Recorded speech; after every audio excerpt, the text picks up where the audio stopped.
Guardians of the Galaxy Volume 3 is out in theaters, latest film in the Marvel Cinematic Universe, continuing the story after technically a 6-year gap between Volume 2 and Volume 3.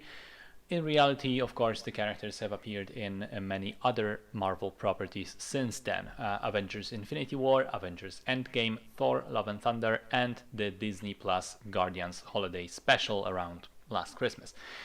Written and directed by James Gunn, once again, who came back to work for Disney for this one last rodeo. For the uninformed, back in 2019, he was supposed to begin leading the entire cosmic side of the MCU, developing future projects on this side of the universe, which was going to be expanded upon in other properties other than Guardians. And then he was suddenly fired by Disney executives. The reason? Some Twitter users found his old deleted tweets from like a decade ago, where he made strange, admittedly very lowbrow, provocative, and not funny pedophilia jokes, not in good taste at all. But he had at that point already apologized for them and admitted this was trashy behavior, childish and stupid, and he wouldn't do such things again. But of course, things got loud about that, and he was fired and subsequently hired by the competitor, DC, where he is now going to lead the entire rebooted DC film universe. Marvel, meanwhile, had trouble finding anyone who would finish the trilogy. Many directors refused to do so when asked, as they viewed Guardians of the Galaxy movies as sort of Gunn's baby. His actors came out in very vocal support, most notably Dave Bautista, who had some strong words about Disney as a company and made it very clear that he's done with the franchise after this film. Eventually, Gunn was rehired. Disney made up with him, and he was able to come back to do this one last film. Alright, so the story this time around, without too many spoilers, picks up with Guardians operating out of nowhere, as we've seen them in the holiday special. They're an established superhero group, everyone loves them, until one day a mysterious guy comes literally crashing through their walls, hell-bent on getting Rocket for some reason. Rocket gets injured, the guy runs away for the time being. Turns out he was sent by the High Evolutionary, who's the original creator of Rocket. So as the heroes embark on a journey to get the tools and the knowledge necessary to save their friend, we also learn through extensive flashbacks Rocket's origin story. So I'll start with the stuff I didn't like about the film, because coming out of it, I have to admit I was somewhat disappointed. And the main thing, I think, is the expectations. The trailer promised a heavily emotional send-off for this group. It had a somewhat somber tone suggesting that one or more of the heroes would end up dead. A lot of people were speculating on the internet who that could be. It also promised to focus on Rocket as the main character. Now, regarding that first part, without spoiling anything, I thought that the movie doesn't go as hard as I perhaps wanted it to, as I think it could have. Although, thinking about it now, a day after, I do think that the way the story wraps is somewhat fitting and earned. But regarding Rocket himself, I felt that outside of the flashbacks, which are the best part of the film for me, by the way, really well done. But outside of them, he's a supporting character at best and a plot device at worst. Because he's injured for a large part of the film, he doesn't do a whole lot. And when he's finally fully back, he felt somewhat muted and restrained compared to his earlier appearances. I don't know, something was missing for me there.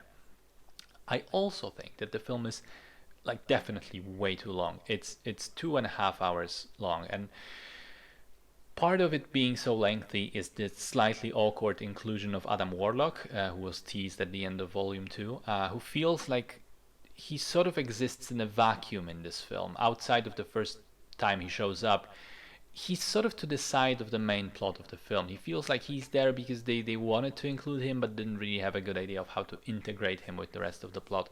Another part of it is the insistence to painstakingly explain 3 separate times why Gamora in this film is not the Gamora from the previous films, why she's not with the Guardians, who she is, why she doesn't remember anything, and all that other stuff for the benefit of the people who have seen the Guardians movies but haven't seen the Avengers films, which, to be honest, thinking about it, is a group that I think contains exactly 0 people. So I don't know, it's a waste of screen time for repeated exposition.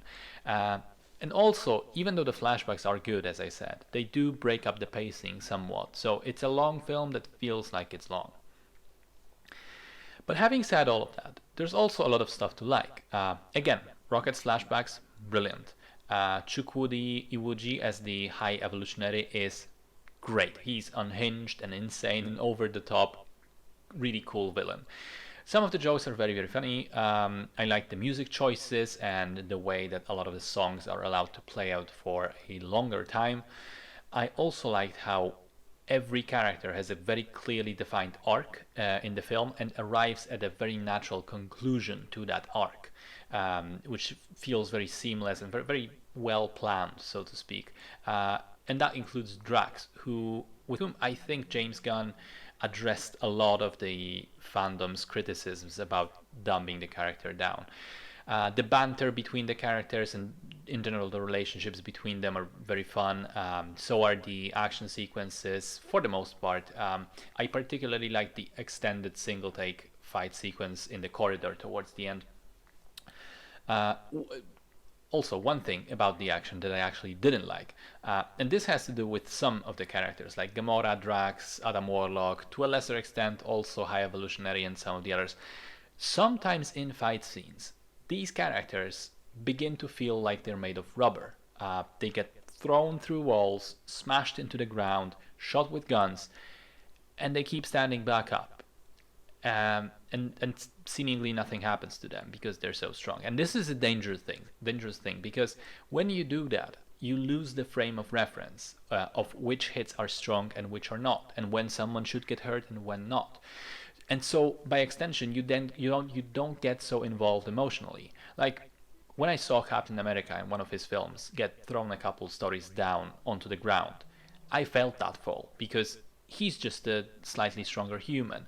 I can see it hurts him. I can see he's struggling to get up and keep going.